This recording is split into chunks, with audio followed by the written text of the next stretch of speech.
सहना भवतु सहनौ भुनक्तु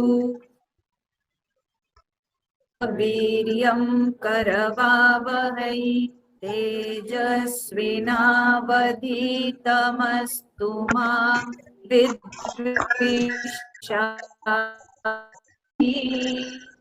ओम शांति शांति शांति।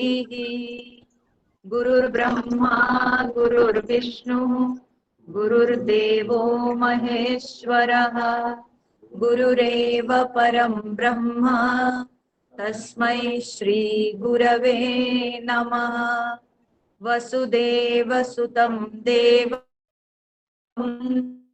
कंसचाणूरमर्दनं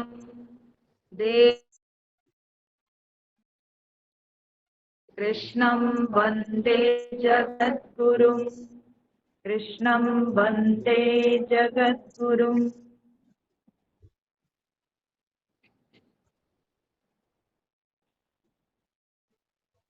सबसे पहले हम लोग जो जिन श्लोकों को कल अध्ययन किए थे उसको पहले पाठ करेंगे। ओम श्री परमात्मने नमः। अथ द्वितीयोऽध्यायः। संजय उवाच तं तथा कृपयाविष्टम् अश्रुपूर्णाकुलेक्षणम् विषीदन्तमिदं वाक्यम् उवाच मधुसूदनः।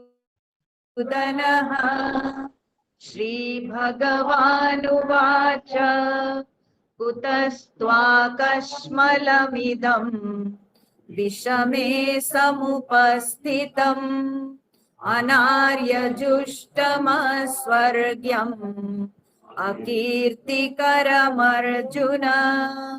क्लैब्यस्मगमः पार्थ नैतत्त्वय्युपपद्यते।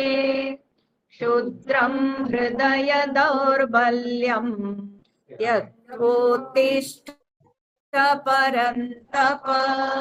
अर्जुन उवाच कथं भीष्ममहं संख्ये द्रोणं च मधुसूदन इषुभिः प्रतियोत्स्यामि पूजार्हा वरिसूदन। गुरून् हत्वा हि महानुभावान् श्रेयो भोक्तुं भैक्षमपीहलोके। हत्वार्थकामांस्तु गुरूनिहैव भुञ्जीय भोगान् रुधिरप्रदिग्धान्। न चैतद्विद्मः कतरन्नो गरीयः यद्वा जयेम यदि वा नो जयेयुः। यानेव हत्वा न जिजीविषामः तेव स्थिताः प्रमुखे धार्तराष्ट्राः। कार्पण्यदोषोपहतः स्वभावः पृच्छामि त्वां धर्मसम्मूढचेताः। यच्छ्रेयः स्यान्निश्चितं ब्रूहि तन्मे शिष्यस्तेऽहं शाधि मां त्वां प्रपन्नम्। न हि प्रपश्यामि ममापनुद्यात् यच्छोकमुच्छोषणमिन्द्रियाणाम् अवाप्य भूमा वसपत्नमृद्धम् राज्यं सुराणामपि चाधिपत्यम्।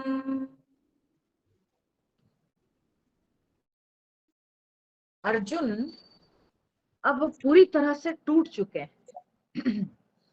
पाप का भय उनको ग्रास किया है और इस पाप के भय के कारण उनका मन अब पूरी तरह से चंचल हो गया है और ऐसी परिस्थिति में वे अपने कर्तव्य क्या है यह समझ नहीं पा रहे और विभिन्न प्रकार की युक्ति उन्होंने भगवान के सामने रखी, पर देख रहे हैं कि भगवान के मुख में कोई सम्मति का लक्षण नहीं।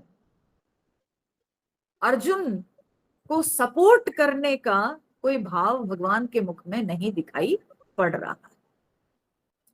अर्जुन की युक्ति को भगवान समर्थन नहीं कर रहे।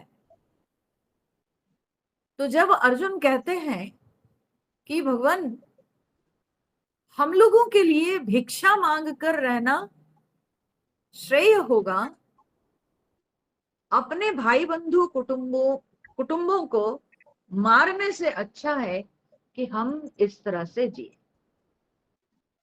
भिक्षा मांग के जिए। तो भगवान लेकिन कोई सम्मति नहीं दे रहे। अब भगवान को ऐसे बिल्कुल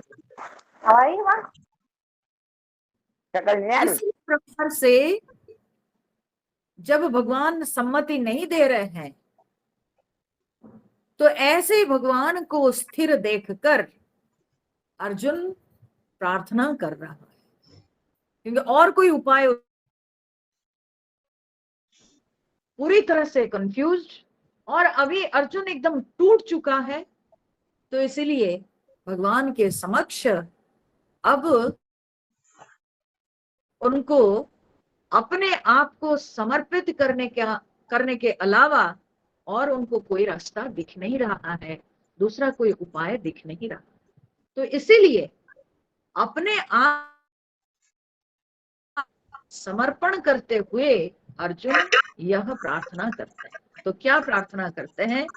यह 7वां श्लोक जो कहता है कि कार्पण्य दोष उपहत स्वभावः पृच्छामि त्वां धर्म सम्मूढ़ चेताः यत् श्रेयः स्यात् निश्चितं ब्रूहि तन्मे शिष्यः ते अहं शाधि मां त्वां प्रपन्नम्।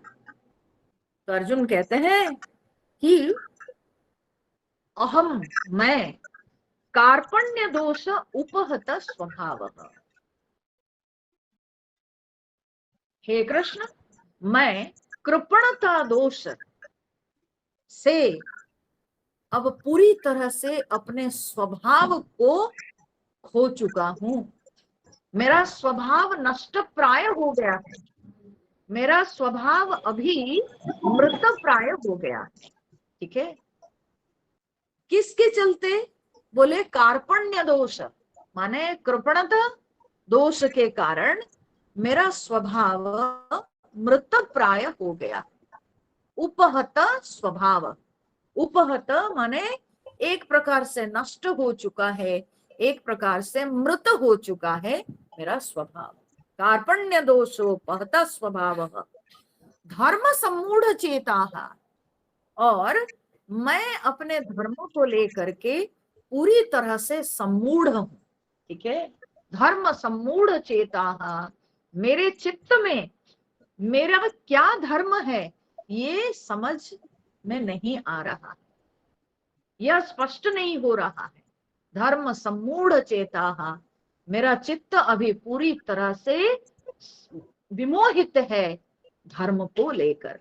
धर्म सम्मूढ़ चेता पृच्छामि त्वाम, इसलिए मैं आपसे पूछ रहा हूं। त्वाम पृच्छामि, मैं आपसे पूछ रहा हूं। ठीक है, और यत श्रेयः स्यात् निश्चितम ब्रूहि तत् में, बोलते हैं यत श्रेयः तत् में निश्चित। मैं आपसे पूछ रहा हूं कि यत श्रेयः, जो श्रेय है उसको आप निश्चित रूप से कहिए। निश्चितम ब्रूहि, तत् में निश्चितम ब्रूहि, उसको आप निश्चित रूप से बोलिए। ठीक है, शिष्य ते अहम, और मैं आपका शिष्य हूं। हे शिष्य अहम, मैं आपका शिष्य हूं। शाधि माम, आप मुझे शिक्षा दीजिए। त्वाम प्रपन्नम, मैं आपकी प्रपत्ति में हूं, मैं आपकी शरण में, ठीक है, मैं आपका शरणापन्न हूं। ये है श्लोकार्थ। अब देखिए इसमें एक एक शब्द बड़ा महत्वपूर्ण है। अर्जुन पहले कहते हैं कि कार्पण्य दोष उपहत स्वभाव, ठीक है, कृपणता दोष से मेरा स्वभाव उपहत हो गया। उपहित नहीं, उपहत। संस्कृत इतनी सुंदर भाषा है कि एक एक मात्रा के अंतर में बिल्कुल शब्द फर्क हो जाएगा, ठीक है, अर्थ में अंतर आ जाता है। तो उपहित और उपहत में अंतर है। उपहित का मतलब होता है ढका हुआ, ठीक है, ढका हुआ, दबा हुआ, ठीक है, आवृत, उसको कहते हैं उपहित, ठीक है। तो स्वरूप उपहित होता है। जो हमारा स्वरूप है, आत्म स्वरूप, वो उपहित होता है। कैसे उपहित होता है ना, उपाधियों से उपहित होता है। जो हमारा आत्म स्वरूप है वो उपाधियों से उपहित होता है, ढक जाता है। उपाधियों का आवरण उस पर आता है तो वो ढक जाता है, ठीक है। पर हमारा जो स्वभाव है वो नष्ट हो जाता है, स्वभाव नष्ट हो जाता है। स्वभाव एक प्रकार से खत्म हो जाता है। कैसे होता है ना, जब आते हैं और कोई आवेश को जब हम पूरी तरह से उसको स्वीकार कर लेते हैं, उसमें आसक्त हो जाते हैं, तो उस समय हमारा स्वभाव नष्ट हो जाता है। जो हम थे, ठीक है, वो स्वभाव उस समय जो है एक प्रकार से नष्ट होना, माने संपूर्ण नष्ट नहीं, उस समय के लिए हमारा स्वभाव जो है मूर्छित हो जाता है, हमारा स्वभाव जो है वो हत हो जाता है, स्वभाव का हनन होता है, ठीक है।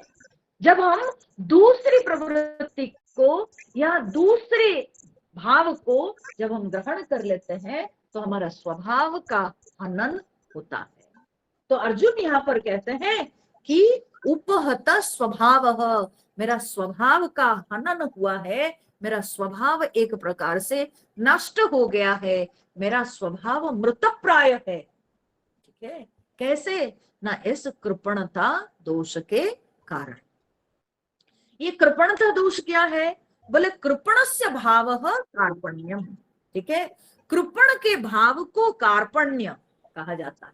कार्पण्य माने कृपणता, ठीक है, का भाव है उसको कार्पण्य कहा जाता है या कृपणता।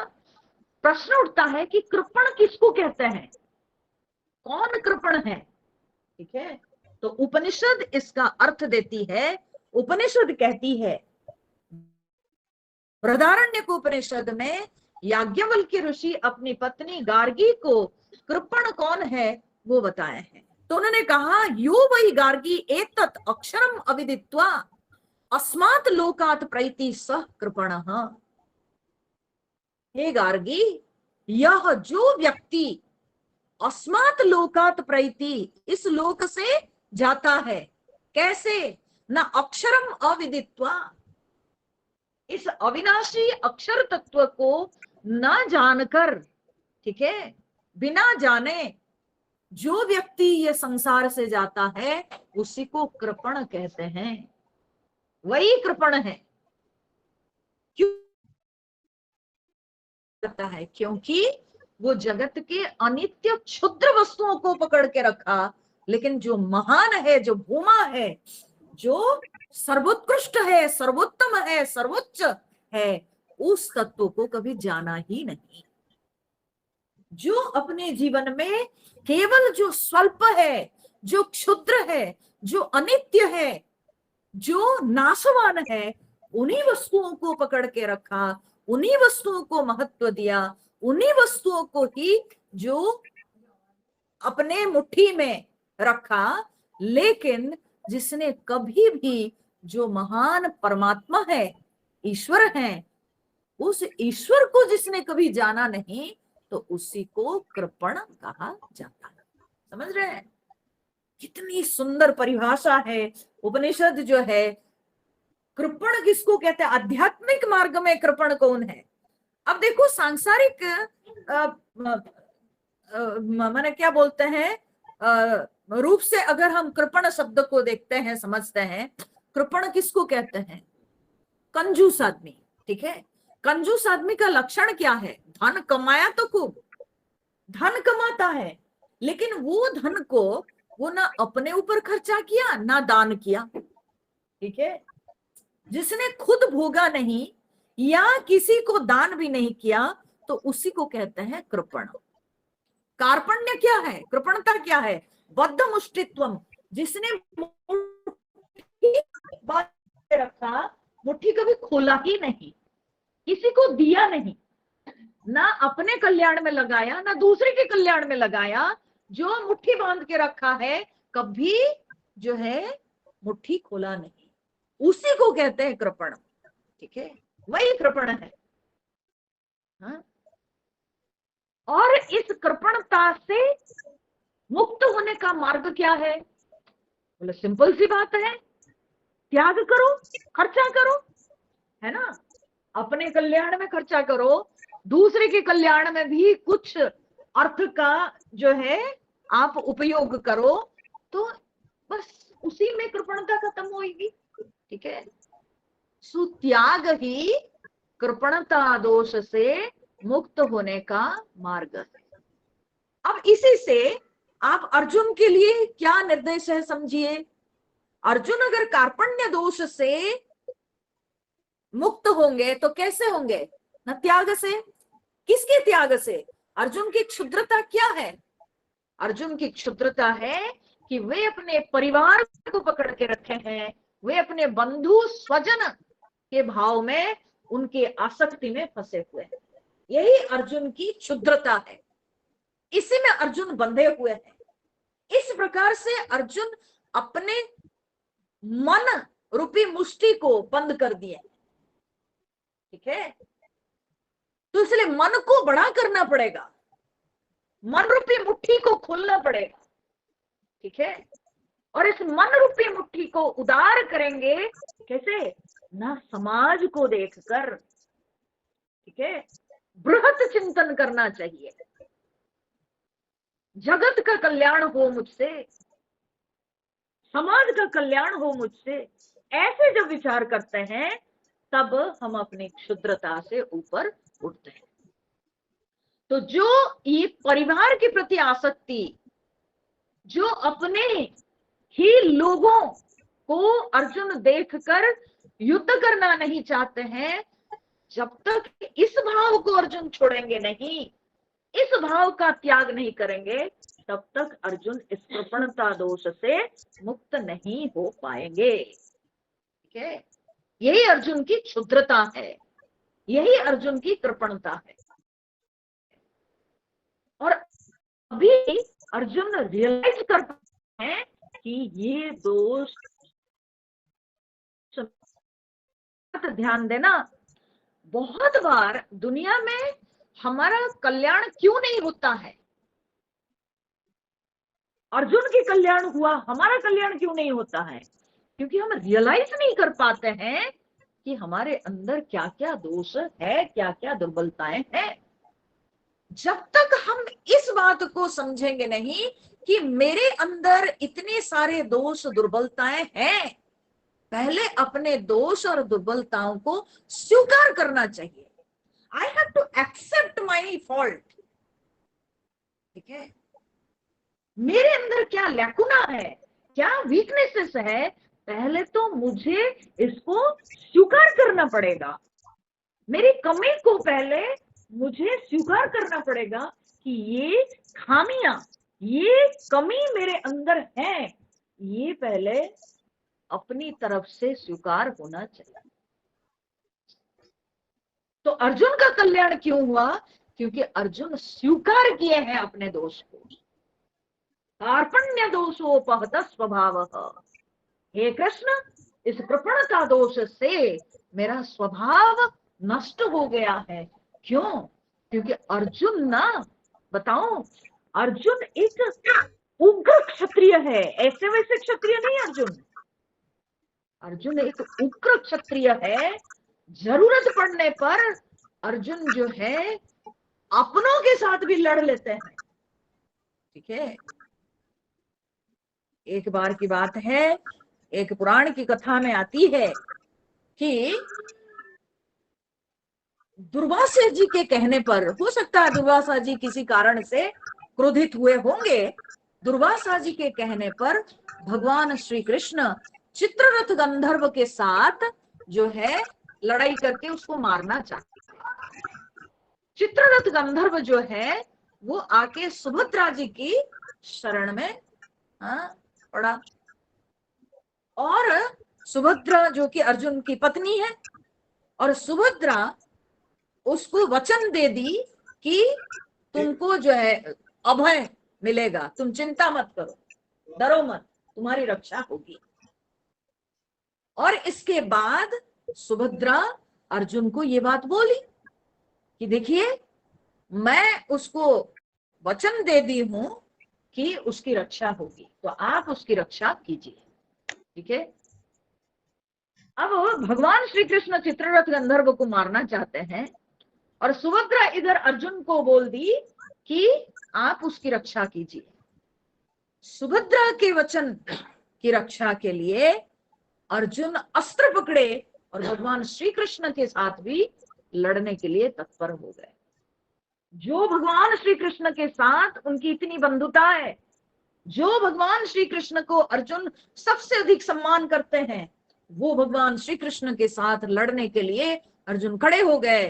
बोले कि उसको वचन दिया हुआ है कि उसको अभय मिलेगा, और इसलिए मैं उसकी रक्षा करूंगा। और भगवान श्री कृष्ण के साथ लड़कर चित्ररथ गंधर्व की रक्षा अर्जुन किए। तो अर्जुन ऐसे वैसे वीर नहीं, अर्जुन एक उग्र वीर है, अर्जुन एक उग्र क्षत्रिय है।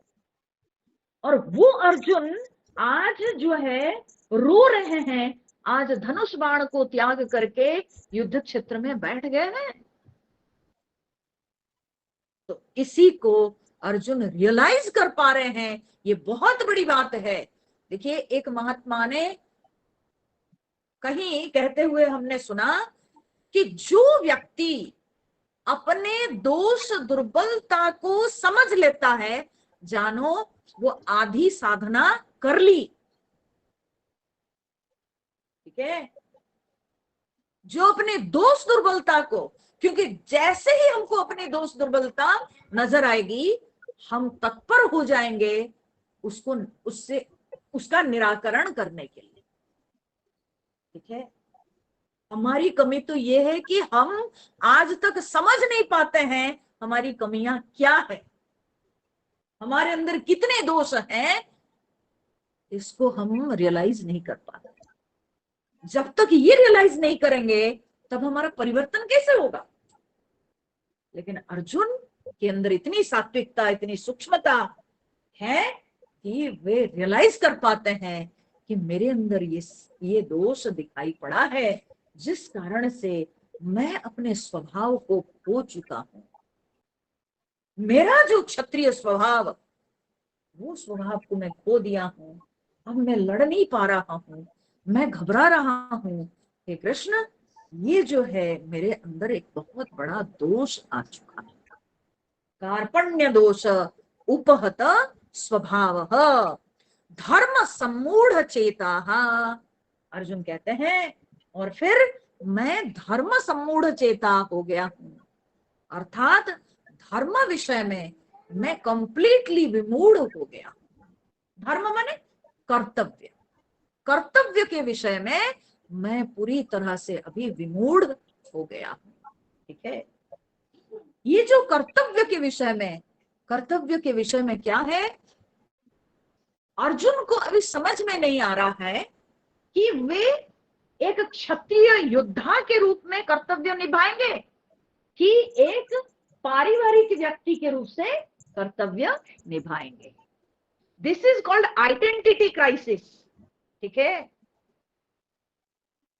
उनको अभी जो है वे क्या है, अभी के परिस्थिति में वे किस रूप से खड़े हैं, इस बात को अर्जुन समझ नहीं पाते। इस बात को लेके अर्जुन कंफ्यूज्ड। ठीक है, हमारे क्या होता है, हम जब अपने जीवन में जी रहे हैं तो हमारा हर समय क्षेत्र बदलता है, और क्षेत्र के अनुसार हमारी पहचान, हमारा कर्तव्य, हमारा धर्म सब कुछ बदल जाता है। ठीक है, हम जब अपने घर में हैं, अपने पुत्र के सामने हैं हम पिता हैं, पत्नी के सामने हम पति हैं, हम ऑफिस जाते हैं तो हम बॉस बनते हैं, या हम किसी के सबॉर्डिनेट होते हैं। तो घर में रह करके जो काम हम कर पाते थे वो काम हम ऑफिस में नहीं कर सकते हैं। तो परिवार में जो इस तरह का कर्तव्य करता था, ऑफिस में वैसा कर्तव्य नहीं चलेगा। तो ऑफिस में उसकी एक दूसरी पहचान है, और ऑफिस में उसके क्षेत्र के अनुसार उसका कर्तव्य अलग है।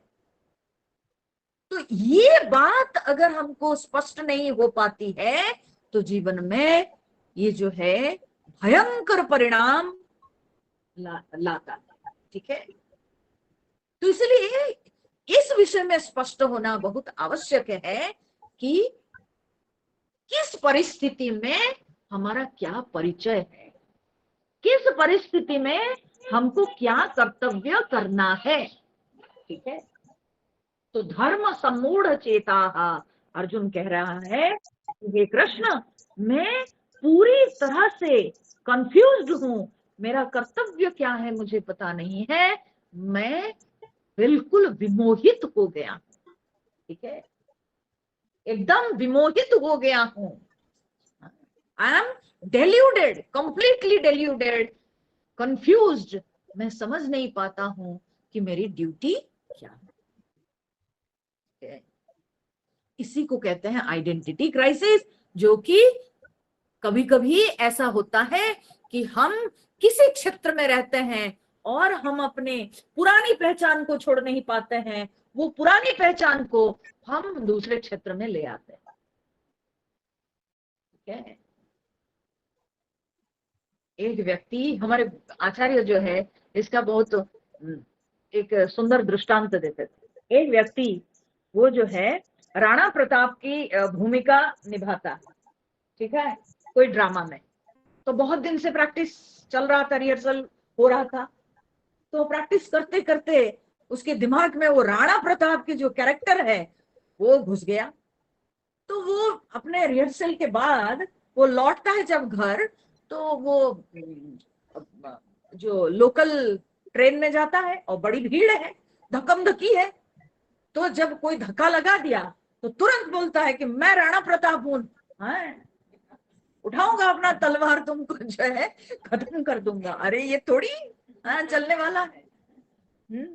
वहां तुम दूसरा नाटक कर रहे थे, यहाँ दूसरा नाटक। ठीक है, लेकिन हम भूल जाते हैं कि हम किस परिस्थिति से गुजर रहे हैं, हमारा कर्तव्य क्या है, हमारी पहचान क्या है, हम भूल जाते हैं। वही अर्जुन को हुआ है, अर्जुन भूल गए हैं। अभी युद्ध क्षेत्र में एक योद्धा की भूमिका उनको निभानी चाहिए, वो ना करके वे बात कर रहे हैं एक पारिवारिक व्यक्ति के जैसे। धर्म सम्मूढ़ चेता, तो धर्म को लेकर के अर्जुन पूरी तरह से मोहित है। धर्म सम्मूढ़ चेता त्वाम पृच्छामि, हे कृष्ण मैं आपसे पूछ रहा हूं। ठीक है, मैं आपसे पूछ रहा हूं। शास्त्र कहता है कि जो नहीं पूछा है उसको कभी ज्ञान नहीं देना चाहिए। ठीक है, ना पृष्ठाय कस्यचित ब्रूयात। ठीक है, कभी भी अगर कोई पूछा नहीं तो उसको जोर जबरदस्ती थोपिए मत ज्ञान, क्योंकि आपके ज्ञान उछल रहा है और इसीलिए आप उसको किसी को थोपना चाहते हैं, देना चाहते हैं, तो बस जो मिला पकड़ पकड़ करके सुनो, मेरे पास ये ज्ञान है, तुम ले लो ले लो। ठीक है, ऐसे नहीं होता है। जिसको ज्ञान चाहिए वो पहले पूछे, जिसको जरूरत है वो अप्रोच करे। जब तक वो अप्रोच नहीं करता है उसको ज्ञान नहीं देना चाहिए। तो अर्जुन खुद कह रहे हैं कि पृच्छामि त्वाम, मैं आपसे पूछ रहा हूं हे कृष्ण, मैं कंफ्यूज्ड हूं। हे कृष्ण, मेरे अंदर ये दोष आ चुका है, तो मैं पूछ रहा हूं। और किस रूप से पूछ रहा हूं ना? शिष्य हते अहम, मैं शिष्य हूं आपका, मैं शिष्य रूप से आपसे पूछ रहा हूं। हाँ? अहम ते शिष्य त्वाम पृच्छामि, मैं आपका शिष्य हूं और आपसे मैं पूछ रहा हूं। ठीक है, ये शिष्य शब्द जो है ना, शासनार्थ। हाँ, शिष्य जिसके ऊपर शासन किया जा सकता है उसको शिष्य कहा जाता है। अब शासन करने का अर्थ यह नहीं कि किसी को दंडित करना। ठीक है, किसी को दंडित करना यह शासन नहीं।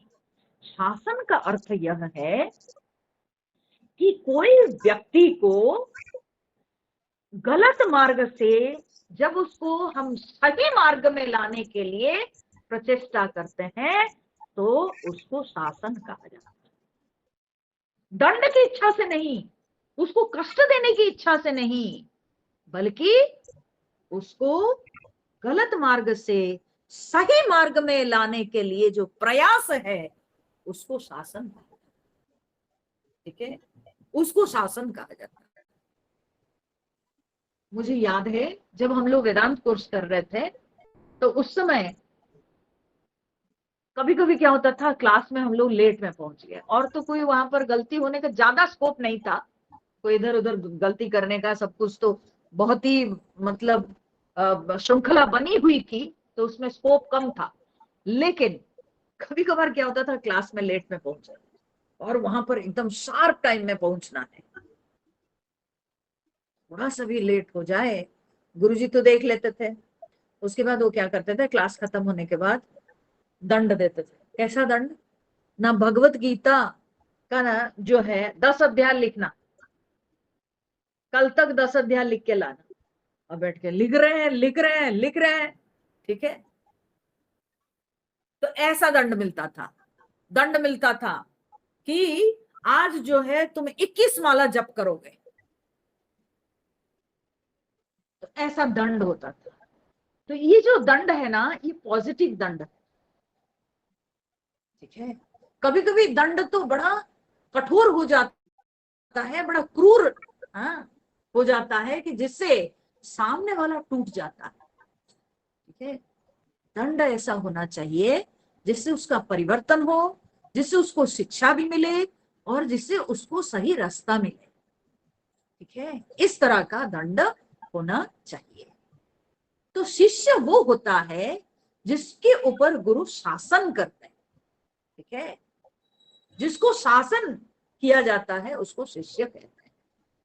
तो गुरु शासन करते हैं, तो शासन करते हैं यानी गुरु उसका नियंत्रण करते हैं, गुरु उसको सही मार्ग दिखाते हैं, गुरु उसको जो है गलत रास्ते से ऊपर उठाकर उसको सही रास्ते में, वो होता है शिष्य। जिसको गलत रास्ते से उठाकर सही रास्ते में लाया जाता है उसी को शिष्य कहा जाता है। तो अर्जुन कहते हैं कि मैं आपका शिष्य हूं, हे भगवान, मैं आपका शिष्य हूं, यानी मुझे सही रास्ता पता नहीं, मैं गलत मार्ग में चला गया हूं, आप मुझे बचाइए, आप मुझे उठाइए, आप मुझे सही मार्ग दिखाइए। ते शिष्य अहम, मैं आपका शिष्य हूं, मैं आपसे पूछ रहा हूं, तो आप क्या करिएगा? हाँ, तो बोले हे भगवान, यत श्रेयः स्यात् निश्चितम तत् में ब्रूहि। यत श्रेयः, जो श्रेय है, तत् में निश्चितम ब्रूहि, उसको आप निश्चित करके बोलिए, निश्चित रूप से बोलिए। निश्चितम ब्रूहि, निश्चित रूप से आप बोलिए। जो श्रेय है वो निश्चित रूप से आप बोलिए, जो श्रेय है न कि प्रेय है। ठीक है, कठोपनिषद कहती है श्रेयश्च प्रेयश्च मनुष्य में तौ संपरीत विविनक्ति धीर। ठीक है, श्रेयश्च प्रेयश्च मनुष्य में, श्रेय और प्रेय ये दो मार्ग है, और जो धीर पुरुष है उसके ऊपर विचार करके, चिंतन करके, विवेक के द्वारा वो जो है श्रेय को ग्रहण करता है और प्रेय का त्याग करता है। क्योंकि श्रेय कौन है?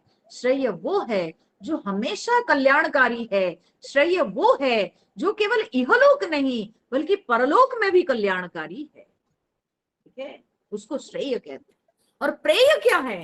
प्रेय वो है जो इस लोक में तो बड़ा सुख देने वाला है, लेकिन उसके बाद जो है हमारी सद्गति नहीं होती है, हमारा कल्याण नहीं होता है, बल्कि दुर्गति होती है। वासना बढ़ती है। जो हमको प्रिय है उसको कहते हैं प्रेय मार्ग। जिस मार्ग में जो हमारी प्रिय वस्तु है हम उसको भोगते हैं, मन चाही वस्तु, मुझे जो प्रिय है मैं उसको भोगूं।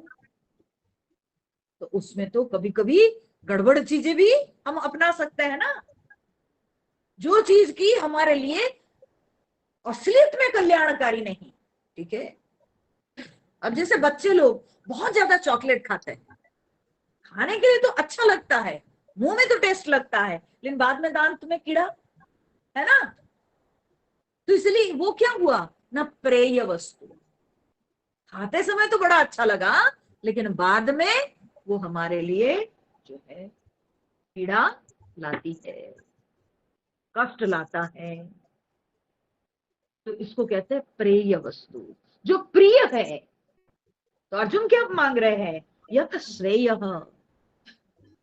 हे कृष्ण जो मेरे लिए कल्याणकारी है, यह लोक में भी परलोक में भी। ठीक है, यह संसार में भी मुझे उत्तम आनंद की प्राप्ति होगी, और इसके बाद जब मैं शरीर छोड़ दूंगा तब मेरी सद्गति होगी। तब जो है जन्म कर्म बंधन से पूरी तरह से मुक्ति मिल जाएगी, उसको कहते हैं श्रेय। तो यत श्रेय तत् में निश्चितम ब्रूहि, उसको निश्चित रूप से बोलिए।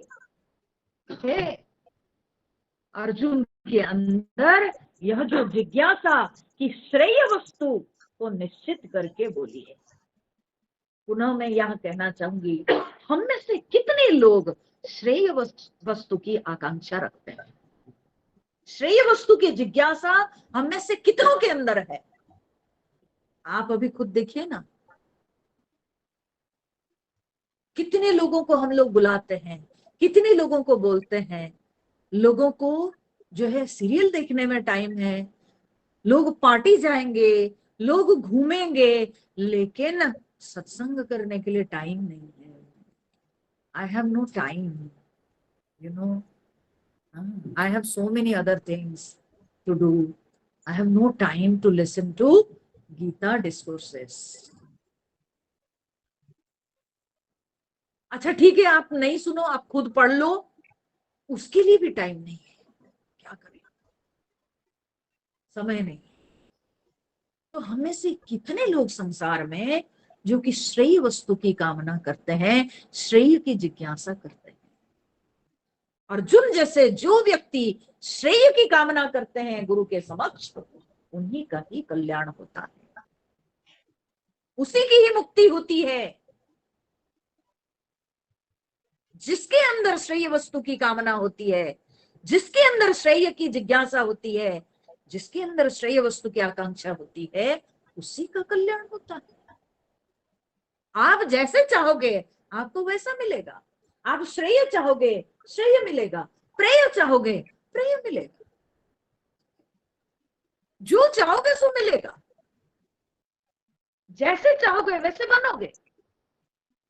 सो अर्जुन की कामना है यत् श्रेय तत् निश्चितम ब्रूहि, उसको निश्चित रूप से बोलिए भगवान, छोड़िए मत। जो श्रेय है उसी को ही कहिए, मैं वही चाहता हूं। और उसको निश्चित रूप से आप हमें श्रेय वस्तु को सुनाइए।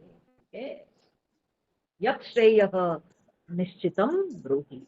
और एक निश्चितम ब्रूहि का अर्थ क्या है? निश्चितम ब्रूहि का अर्थ यह भी है कि जो वेद उपनिषद पुराण शास्त्र के द्वारा जो सुनिश्चित है जो तत्व, आप उसी को बोलिए। ठीक है? जो विद्वान गुरु गुरुजनों से, शास्त्र उपनिषद वेदों से जो सुनिश्चित है जो तत्व, बोले कि वही तत्व का आप हमको ज्ञान कराइए। निश्चितम ब्रूहि, निश्चित को बोलिए। निश्चित को बोलिए माने जो निश्चित तत्व है, जो सुनिश्चित तत्व है, आप उसी को बोलिए। आप प्रयोग मत कीजिए अभी। ठीक है? आप प्रयोग मत कीजिए। ठीक है? क्योंकि प्रयोग करने का समय नहीं है। जो ऑलरेडी प्रूव्ड है, जो सिद्धांत है, आप उसको बोलिए। ठीक है? निश्चितम ब्रूहि। हे भगवान, अब आप मेरे ऊपर प्रयोग मत कीजिए, क्योंकि ना तो प्रयोग करने का समय है, ना अभी आप प्रयोग करने से मेरा भी धैर्य है, मैं समझ ना मैं उसको पालन कर सकता हूं। तो इसलिए आप बस जो निश्चित तत्व है, उस निश्चित तत्व को आप हमको बताइए। ठीक है? जो सिद्धांत है, कहने का तात्पर्य है जो प्रमाणित है, जो सिद्धांत है, जो गुरु गुरुजन जिस तत्व में सम्मति प्रदान करते हैं, जो निर्द्वंद्व है, वही तत्व को आप हमको बताइए। निश्चितम ब्रूहि। ठीक है? निश्चित को बताइए। ऐसे समझ रहे हैं? दो दो अर्थ हो गया। एक है निश्चित रूप से बताइए, यू मस्ट स्पीक। ठीक है? एंड सेकंड है कि जो सुनिश्चित तत्व है, ठीक है, तो उसको आप बताइए। जो सुप्रसिद्ध है, ठीक है, जो सिद्धांत है, जो प्रमाणित है, उस तत्व को आप हमको बताइए। अब कुछ नया मत करिए प्रभु। जो सदियों से जो हमारे गुरु गुरुजनों ने बता के गए हैं, जो वेद उपनिषदों में जो दिया गया है, आप उसको हमको। ठीक है? यत् श्रेयः स्यात् निश्चितं ब्रूहि तस्मै शिष्यः ते अहम शाधिमां त्वां प्रपन्नम। आप हमें शिक्षा दीजिए, आप हमें सिखाइए, क्योंकि मैं आपकी शरण में हूँ। अर्जुन जो है प्रपन्नम, अर्थात मैं पूरी तरह से गिरा हुआ हूं। ठीक है? प्र माने प्रकृष्ट रूपेण, पत धातु से पत्ती हुआ है। पत माने गिरना। ठीक है? सो उसी से प्रपत्ति, और जो गिरा हुआ उसको कहते हैं प्रपन्न। तो प्रत्यय में होता है प्रपन्न। ठीक है? पत धातु से होता है तो प्रपन्न, जो गिरा हुआ, जो पूरी तरह से गिरा हुआ, अर्थात पूरी तरह से समर्पित हूं। I have completely surrendered myself. You educate me. You teach me. आप हमें शिक्षा दीजिए। मैं आपकी शरण में हूं। मैं पूरी तरह से अपने आप को समर्पित करती हूँ। ठीक है? त्वाम प्रपन्नम शिष्यस्ते हम शाधीमाम त्वाम प्रपन्न। अब देखो, श्वेताश्वतर उपनिषद में कहा गया, न अपुत्राय न अशिष्याय उपदिशेत। ठीक है? न अशिष्याय न अपुत्राय उपदेशेत।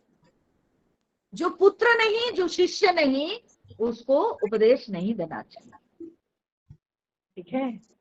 तो अर्जुन को तो इतना संस्कार है, पढ़े लिखे तो है ना, उपनिषद वेद तो पढ़े हैं, तो इसलिए उनको लगा कि ये मुझे ज्ञान तब तक नहीं देंगे जब तक मैं इनका शिष्य नहीं बनूंगा,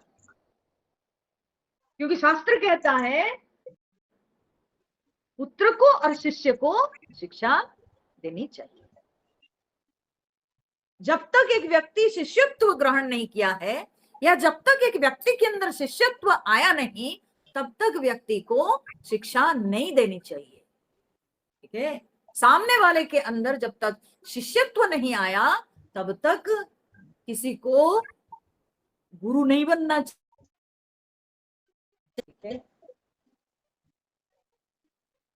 तो यहाँ पर इसलिए अर्जुन स्पष्ट शब्दों में कहते हैं कि हे कृष्ण, मैं आपका शिष्य हूं, आप हमें शिक्षा दीजिए। ठीक है, पूरी तरह से स्पष्ट वचनों से उन्होंने कहा कि आप हमें शिक्षा दीजिए, हम आपके शिष्य हैं।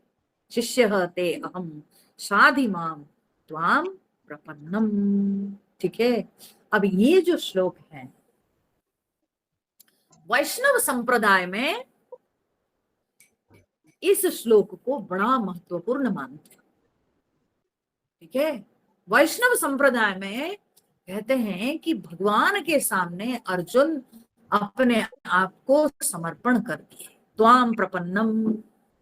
ठीक है, तो अर्जुन जो पूर्ण समर्पण कर दिए, ये जो है ना भक्त का सबसे महान गुण है कि वो भगवान के सामने अपने आप को समर्पित कर दे। ठीक है, अगर भगवान की अनुकंपा चाहिए तो भक्त को भगवान के सामने पूरी तरह से समर्पण करना पड़ेगा, बिना उसके उसको भगवान की अनुकंपा नहीं मिलेगी। ठीक है ना, तो इसलिए अर्जुन अपने आप को यहाँ पर पूर्ण समर्पण कर दिए हैं। तो ये बड़ा महान श्लोक है, जिस कारण से अर्जुन को भगवान की कृपा उपदेश के रूप से प्राप्त हुई। ठीक है, तो इस श्लोक को वैष्णव संप्रदाय में बड़ा महत्वपूर्ण श्लोक मानते हैं। ठीक है, पर वेदांती लोग जो हैं वो कहते हैं कि देखो भैया, जब तक वक्ता बोलेंगे नहीं, ये सब तो जो है अपने दोष व्यक्त करते हैं, ये सब ठीक है, लेकिन वक्ता का मुख जब तक खुलेगा नहीं, व्यास जब तक बोलेंगे नहीं, तब तक हाँ क्या महत्व। तो इसलिए गुरु के मुख खुले और गुरु ज्ञान दे, तब जा करके उसका महत्व है। हाँ? कितने भी शिष्य रो ले कुछ करे, जब तक गुरु मुंह नहीं खोलेंगे तब कोई मजा नहीं। तो वेदांती लोगों के लिए 11वां नंबर श्लोक जो है महत्वपूर्ण है, कि वहां से भगवान उपदेश दिए। ठीक है, पर वैष्णवी जो है, जो लोग वैष्णव लोग जो हैं, उन लोगों के लिए ये श्लोक बड़ा महत्वपूर्ण है, क्योंकि भक्ति के मार्ग में समर्पण बहुत बड़ा रोल प्ले करता है। ठीक है, अच्छा, विद्वान लोग यह भी कहते हैं कि अगर आपके मन में आध्यात्मिक प्रश्न उठे, कोई आध्यात्मिक जिज्ञासा आपके मन में उत्पन्न हो, जिसका उत्तर आपको नहीं मिल रहा है, जिसका आपको आगे का मार्ग नहीं दिखता है, तो बोलते हैं ये श्लोक को अगर आप जाप कीजिएगा, इस श्लोक को अगर आप बार बार उच्चारण कीजिएगा, तो निश्चित रूप से आपको आपके आध्यात्मिक प्रश्न का उत्तर मिलेगा। चाहे कोई गुरु रूप से आके आपको ज्ञान देंगे, या आपको सपने में भगवान आके ज्ञान देंगे, लेकिन किसी ना किसी प्रकार से आपको आपके प्रश्न का उत्तर मिलेगा। क्योंकि अर्जुन को अपने द्वंद्वों से मुक्ति मिली यही श्लोक के बाद, यही श्लोक के उच्चारण करने के बाद ही भगवान श्री कृष्ण अर्जुन को गीतोपदेश दिए। इसी श्लोक के बाद ही अर्जुन को भगवान की अनुकंपा प्राप्त हुई। तो इसलिए ये श्लोक बड़ा महत्वपूर्ण है। अगर हमारे अंदर किसी भी प्रकार के आध्यात्मिक मार्ग को लेकर के प्रश्न है तो इस श्लोक का अगर हम जाप करें, बार बार उच्चारण करें, तो निश्चित रूप से हमको अपने आध्यात्मिक प्रश्न का उत्तर मिलेगा। इस विषय में ये विद्वानों का मत है। ये बहुत ही सिद्ध श्लोक है। ठीक है, अर्जुन जैसे व्यक्ति बोले हैं, कोई साधारण तो है नहीं, और भगवान के समक्ष बोले हैं। ठीक है, तो यह कहने के बाद अर्जुन फिर आगे क्या कह रहे हैं, बोलते क्यों मैं कह रहा हूं कि आप मुझे निश्चित रूप से आप मुझे शिक्षा दीजिए, आप मुझे ज्ञान दीजिए, क्यों, उसका क्या है। तो अर्जुन उसका कारण यहाँ पर बताते हैं 8वां नंबर श्लोक में।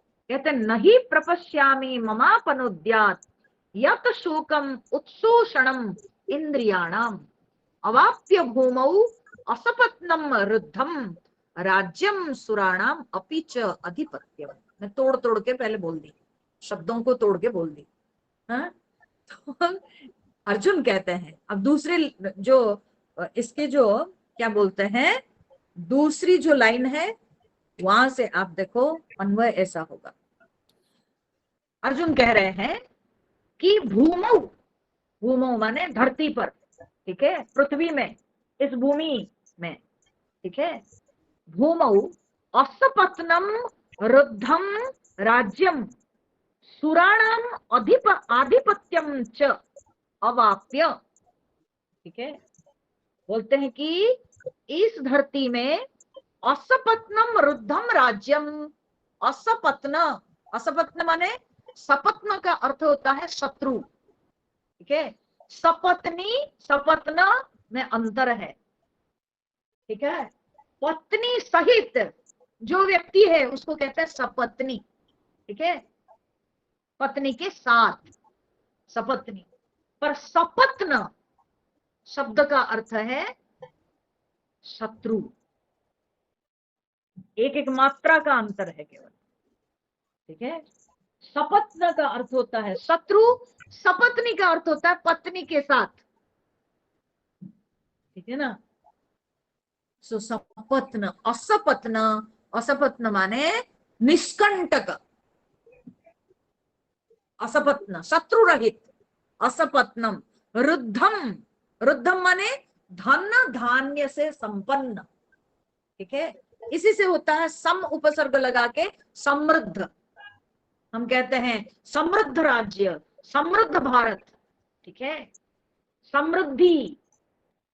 ठीक है, रुद्ध से पहले एक सम उपसर्ग लग जाता है तो उसको कहते हैं समृद्ध, वो शब्द होता है समृद्ध, समृद्धि।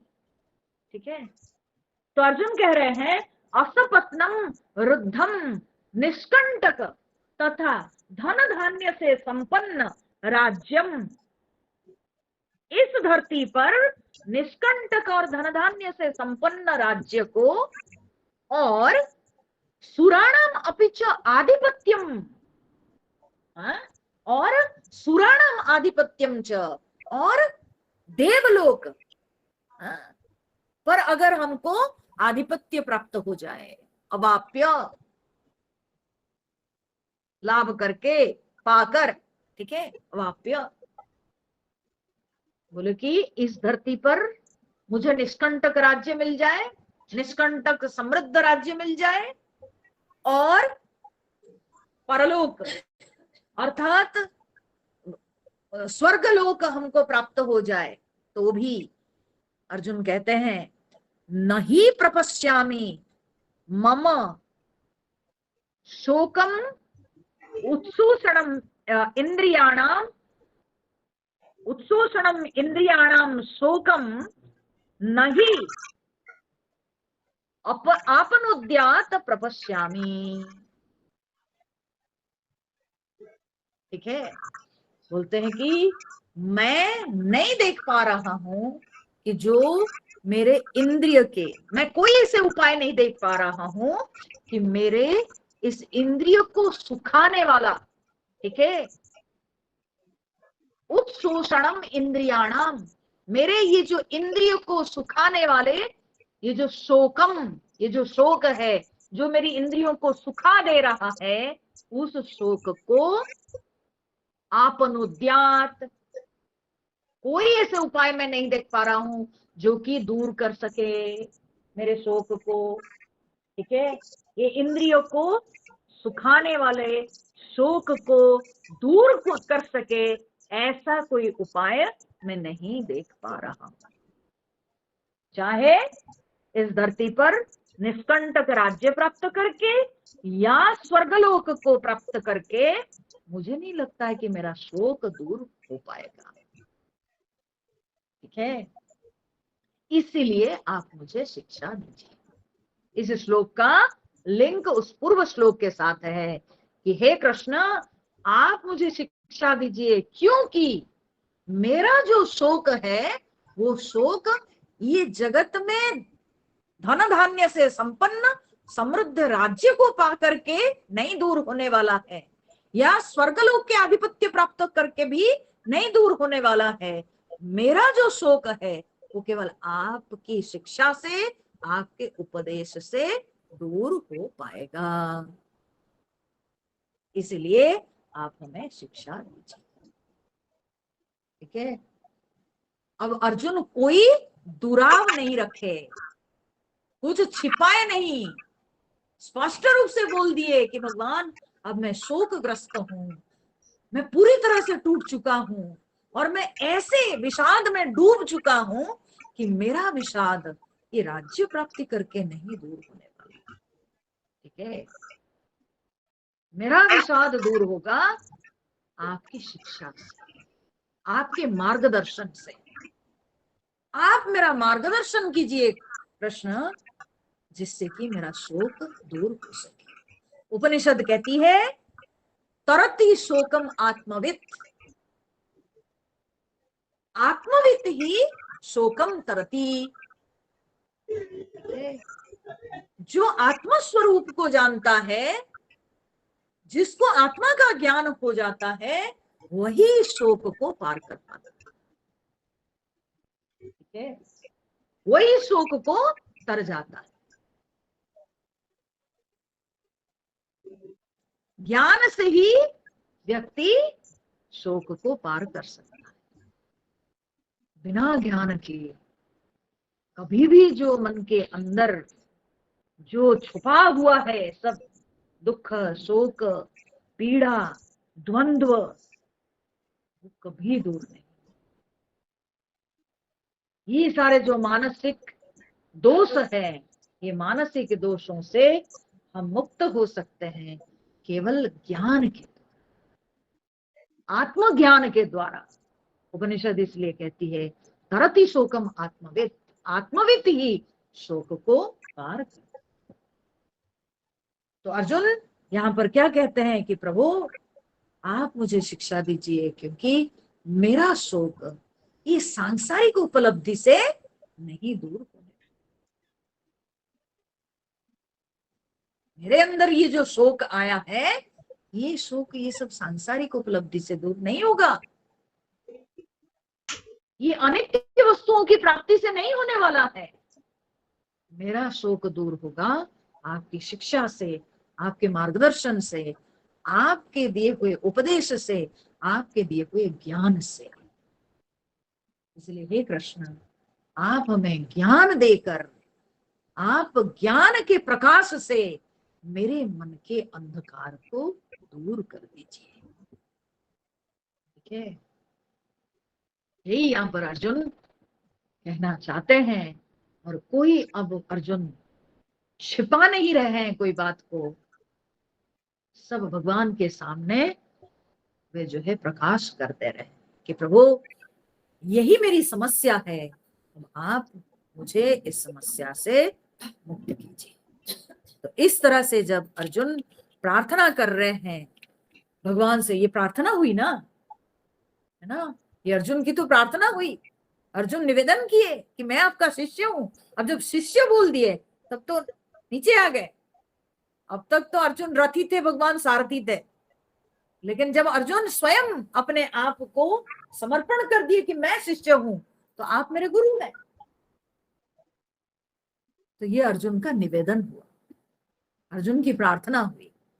तो जब ऐसी प्रार्थना किए, तब संजय जी ये सारी बातों को इन्फॉर्म कर रहे हैं धृतराष्ट्र जी को, और संजय कह रहे हैं, संजय उवाच एवमुक्त्वा हृषीकेशम् गुडाकेशः परन्तपः न योत्स्य इति गोविन्दम् उक्त्वा तूष्णीं बभूवः।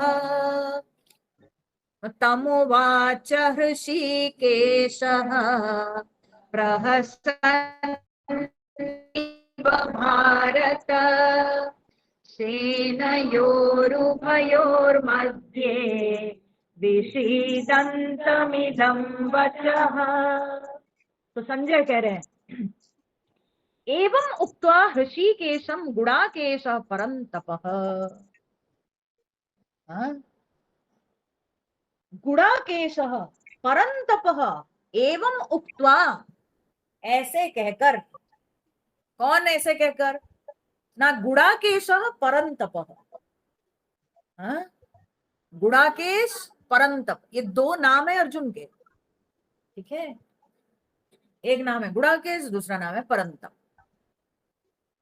बोलते गुडाकेश परन्तप यानी अर्जुन, ऐसे बोलकर, किनको बोलकर, ऋषिकेशम, भगवान श्री कृष्ण को ऐसे कहकर, क्या कहकर, बोले न योत्स्ये इति, मैं नहीं लड़ूंगा, न योत्स्ये, मैं नहीं लड़ूंगा, ठीक है, ऐसे कहकर गोविंदम, ऋषिकेशम ऊपर था, एक नाम है भगवान का ऋषिकेश, दूसरा नाम है गोविंदम, ठीक है, मैं नहीं लड़ूंगा, ऐसे गोविंद ऋषिकेश को कहकर अर्जुन तूष्णीम बभूवः, ठीक है, चुप हो गए, मौन ले लिए, शांत हो गए।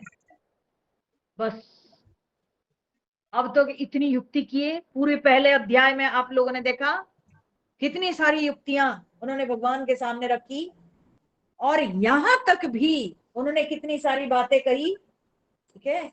इतनी सारी बातें कहकर अंत में संजय जी इन्फॉर्म कर रहे हैं कि अंत में अर्जुन बोले कि ना युद्ध से मैं नहीं लड़ूंगा, ऐसे कहकर चुप हो गए, ठीक है। तो अर्जुन के यहां दो दो नाम दिए गए हैं, भगवान के भी दो दो नाम दिए गए, ठीक है। तो एक नाम परंतप का तो अर्थ हमने देखा, परांतापयति यह स, वो परंतप है, ठीक है। परान शत्रुन, दूसरे जो लोग हैं माने शत्रु, शत्रुओं को जो जलाते हैं, तो वे है परंतप। दूसरा नाम यहाँ पर एक है गुड़ाकेश, अर्जुन का एक नाम गुड़ाकेश। देखिए एक हमारे जो है ना, हम लोग जब उपासनाएं सब करते हैं तो उसमें विभिन्न प्रकार की मुद्राएं आती है, विभिन्न प्रकार की मुद्राओं को करने की भी जरूरत होती है। उसमें एक गुड़ा मुद्रा है। गुड़ा मुद्रा किसको कहते हैं, बोले गुड़ा मुद्रा कहते हैं अंगूठा और तर्जनी को जब मिला देते हैं, इसको कहते हैं गुड़ा मुद्रा। ये इसको ज्ञान मुद्रा भी कहते हैं, ठीक है ना। तो इसको गुड़ा मुद्रा कहते हैं।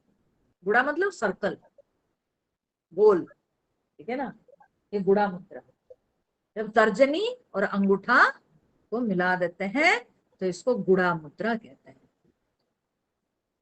तो अर्जुन के नाम है गुड़ा केश, गुड़ा केश माने उनके बाल सब गोल गोल घुंघराले, ठीक है।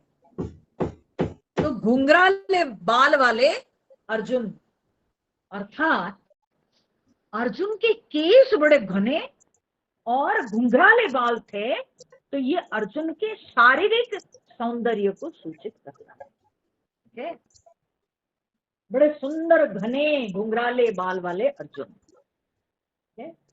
तो ये उनकी शारीरिक शोभा, शारीरिक सौंदर्य को सूचित करता है। ये अर्थ अगर हम लेंगे। दूसरा इसका एक अर्थ यह भी है कि गुड़ा का ईश गुड़ाकेश। गुड़ा का शब्द का अर्थ है निद्रा। नींद को गुड़ाका कही जाती है।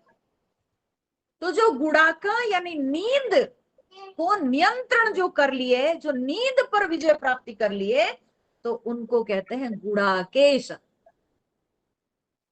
है। क्यों ऐसा नाम पड़ा अर्जुन का? बोले जब वनवास के समय अर्जुन दिव्यास्त्रों की प्राप्ति के लिए बहुत सालों साल तक तपस्या की, और वे जो सालों साल की उनकी तपस्या, उसमें वे नींद को जीत लिए। सोते नहीं थे, दिन रात तपस्या में बैठकर विभिन्न देव देवियों को प्रसन्न करके वे जो है दिव्यास्त्रों की प्राप्ति की। ठीक है। तो इस कारण से अर्जुन का नाम पड़ा गुड़ाकेश, जिन्होंने नींद को जीत लिया। निद्रा जिनके लिए रुकावट नहीं। अब निद्रा जो है ये तमोगुण का प्रतीक है, यह तमोगुण का लक्षण है। तो निद्रा को जीत ली यानी अर्जुन तमोगुण को पार कर गए। जिसको तमोगुण नहीं बांध पाता है, जो तमोगुण पर विजय प्राप्त कर लिए, तो वो वे है गुड़ाकेश। ठीक है। तो वो अर्जुन जिनकी शारीरिक शोभा अतुलनीय है, और वो अर्जुन जो तमोगुण पर विजय प्राप्ति कर लिए, तो वो अर्जुन ने भगवान श्री कृष्ण को, कौन श्री कृष्ण ना ऋषिकेश, आप सबको पता है, जो इंद्रियों के स्वामी ऋषिकेश, तो बोले कि वो भगवान ऋषिकेश, वो भगवान गोविंद। गो शब्द का एक अर्थ भी होता है, एक अर्थ तो गाय है, गो के अनेक अर्थ हैं। गो का अर्थ गाय है, गो का अर्थ पृथ्वी है, गो का अर्थ वेद है। ठीक है। तो जो भूमि के रक्षक है, भूमि के भार उतारते हैं, भूमि के रक्षक है भगवान। ठीक है। पृथ्वी भी एक पत्नी है भगवान की। ठीक है।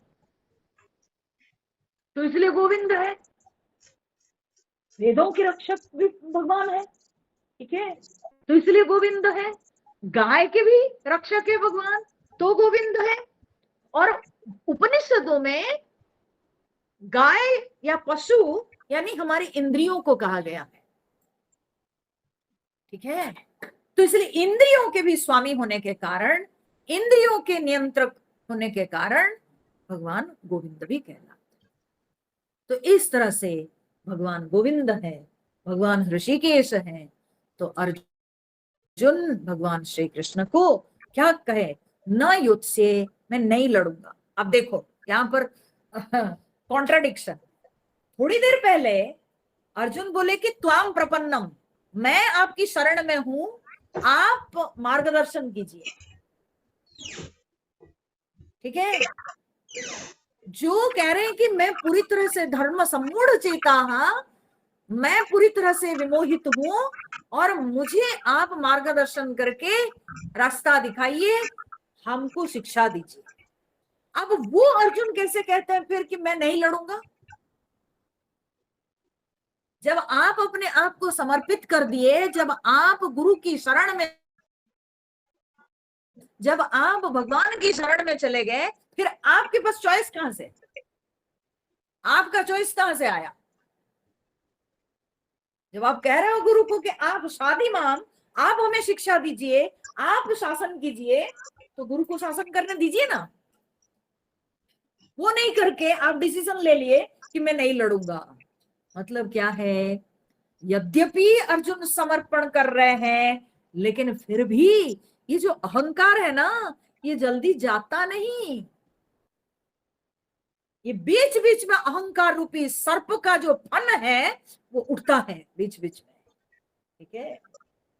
तो अर्जुन का अभिमान पूरी तरह से गया नहीं, इसलिए अर्जुन को गीता उपदेश की आवश्यकता है। तो अर्जुन कहते हैं मैं नहीं लड़ूंगा, ठीक है, मैं नहीं लड़ूंगा। कभी कभी हम लोग शब्दशः तो बोल देते हैं कि हे भगवान मैं आपकी शरण में हूं, ठीक है, बोल तो देते हैं, लेकिन बाद में हम भगवान को फिर लिस्ट देते हैं, भगवान मेरे लिए ये करो वो करो वो करो वो करो, ठीक है। अरे जब मैं आपकी शरण में हूं हम कह दिए, तो फिर ये करो वो करो वो करो क्यों निर्देश देते हैं भगवान को? भगवान के ऊपर छोड़ दो, जो उनको करना है करेंगे। वो नहीं, वैसे ही अर्जुन भी बोल दिए मैं आपकी शरण में हूं, लेकिन फिर कहते हैं मैं नहीं लड़ूंगा, ठीक है। क्यों? भगवान तुमको जो बताते वही करता, आप ही बताइए। लेकिन खुद डिसीजन ले लिया मैं नहीं लड़ूंगा, ये कहकर चुप होकर बैठ गया। तो यहाँ पर दो स्तर पे निवृत्ति दिखाई पड़ती है, एक वाणी के स्तर पे निवृत्ति, दूसरी बभूव चुप हो गए, मौन हो गए, ठीक है। तो वाणी के स्तर पे निवृत्ति, न युद्ध से कह करके क्रिया के स्तर पे निवृत्ति, मैं नहीं लड़ूंगा, बस बैठ गया, ठीक है। पर यहाँ पर एक बात समझने की है, यह जो निवृत्ति अर्जुन के अंदर दिखाई पड़ी है, वाणी के स्तर पे निवृत्ति या क्रिया के स्तर पे निवृत्ति, ये केवल अपनी जिद्दी के कारण, ठीक है। वे अब जो है यहाँ पर अपने जिद दिखा रहे हैं, वे रिजिड होकर के बोल रहे हैं कि मैं नहीं लड़ूंगा, बस बैठ गए, कुछ नहीं बोले। जैसे कभी कभी बच्चे लोग जिद दिखाकर बैठ जाते हैं, मैं नहीं खाने वाला हूं, मैं नहीं कुछ करने वाला हूं, तो बस बैठ जाते हैं। तो क्या पिता माता उसको छोड़ देते हैं? पिता माता उसको समझा बुझा कर फिर से जो है उसको लाइन में लाते हैं, उसको क्या करना चाहिए उसको बताते हैं, समझाते हैं। वैसे अर्जुन की जो निवृत्ति है, ये निवृत्ति ज्ञान से नहीं, ये निवृत्ति केवल जिद से है। जिद पकड़ लिया है, हम नहीं लड़ेंगे, और यह कह के चुप, कुछ बोलना भी नहीं, कुछ करना भी नहीं, बैठ गए ऐसे। तो संजय जी कह रहे हैं जब अर्जुन की ऐसी स्थिति को भगवान देखे तो भगवान क्या किए, तम उवाच हृषिकेशः प्रहसन इव भारत। भगवान जब, जैसे माता पिता जब बच्चे को ऐसे देखते हैं ना, थोड़ी स्माइल करते हैं, क्या जिद पकड़ रखा है मेरा बेटा, ठीक है, अब इसको जो है थोड़ा, इसको मुझे बोलना पड़ेगा, समझाना पड़ेगा, अब इसको थोड़ा पटाना पड़ेगा, है ना, थोड़ा प्यार से, थोड़ी डांट डपट कर, थोड़ा समझा कर, तरह तरह के उपाय से पिता माता कोशिश करते हैं बच्चे को समझाने के लिए। ठीक वैसे ही भगवान श्री कृष्ण जब अर्जुन को देख रहे हैं, अर्जुन जिद पकड़ के बैठ गए, तो प्रहसन इव, हंसते हुए से, प्रहसन इव, भगवान हंस नहीं रहे हैं खिलखिलाकर, लेकिन जैसे कि हंस रहे हैं, जैसे कि हंस रहे हैं, मुख में भगवान का बहुत थोड़ा ही स्मित हास्य, क्योंकि शास्त्र कहता है न हसंती तपस्विनः, तपस्वी लोग जोर से नहीं हंसते हैं, उनको यह शोभा नहीं देता है, ठीक है। तो उनके आचरण में हमेशा जो है कंट्रोल, नियंत्रण दिखता है। तो वैसे भगवान भी ज्ञानी है, तो यहाँ पर भगवान जोर जोर से नहीं हंस रहे हैं, जोर जोर से हंसते तो अर्जुन के अंदर तो गुस्सा आ जाता पूरा।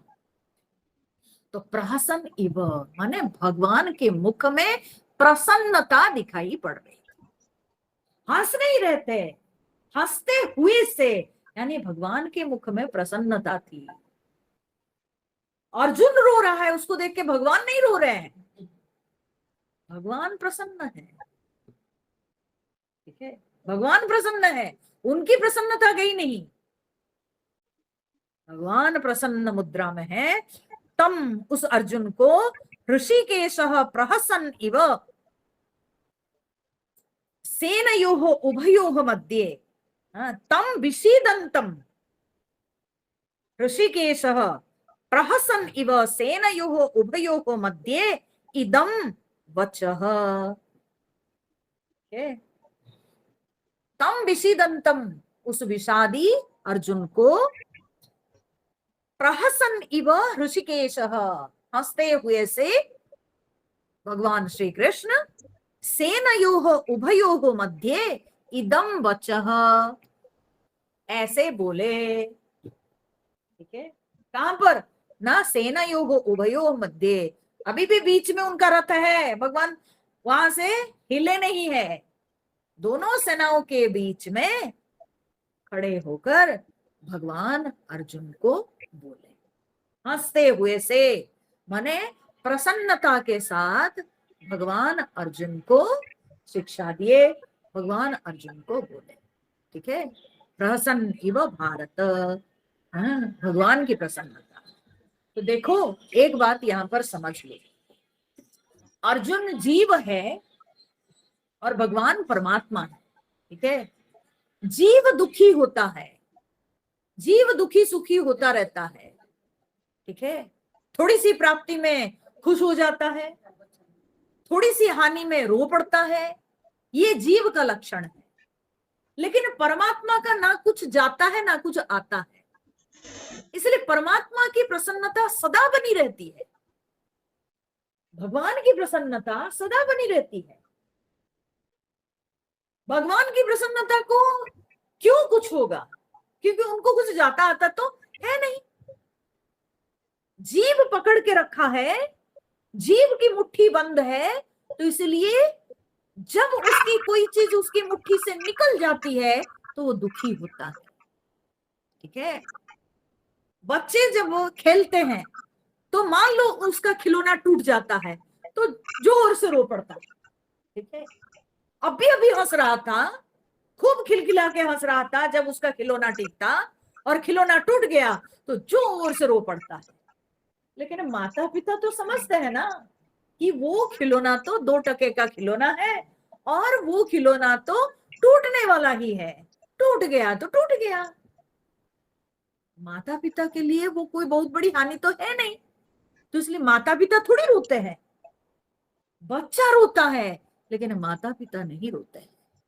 बल्कि बच्चा जब रोता है माता पिता के लिए वो भी प्रसन्नता का कारण है, बच्चा का रोना भी उनको सुख देता है, बच्चा का खेलना भी सुख देता है, सब चीज में मधुरता है। और पिता माता जो है उसको लेकर गोद में समझाते हैं और फिर बोलते हैं दूसरा खिलौना लाके देंगे बेटा, डरो मत, चिंता मत करो, रो मत, हाँ हम हैं ना तुम्हारे साथ। इसी तरह से भगवान भी यहाँ पर हमारे पिता माता के जैसे हैं। और अर्जुन वही बच्चे के समान है, अब उसका खिलौना के समान संसार टूटने वाला है उसको लगता है, तो इसलिए वो रो रहा है। तो भगवान माता पिता के समान उसके साथ खड़े हैं, भगवान को थोड़ी रोना है, भगवान को तो कुछ नहीं होता है। इसलिए भगवान प्रहसन इव, हंसते हुए से, मुख की प्रसन्नता रखकर भगवान अर्जुन को यह वचन बोले। ठीक है, तो क्या वचन बोले लोग कल फिर नेक्स्ट वीक में सुनेंगे, आज के लिए इतना। ठीक है, फिर अगले सप्ताह में हम लोग शुरू करेंगे जो असली गीता का उपदेश और पूरा गूढ़ उपदेश। यह अध्याय भी बड़ा गूढ़ अध्याय है, तो इसमें भगवान अर्जुन को तो शुरू में ही एकदम झटका दिया। ठीक है, एकदम झटका दिया। तो क्या भगवान का उपदेश है उसको हम लोग फिर अगले सप्ताह में देखेंगे। आज के लिए इतना ही, फिर आप लोग तब मिलिए।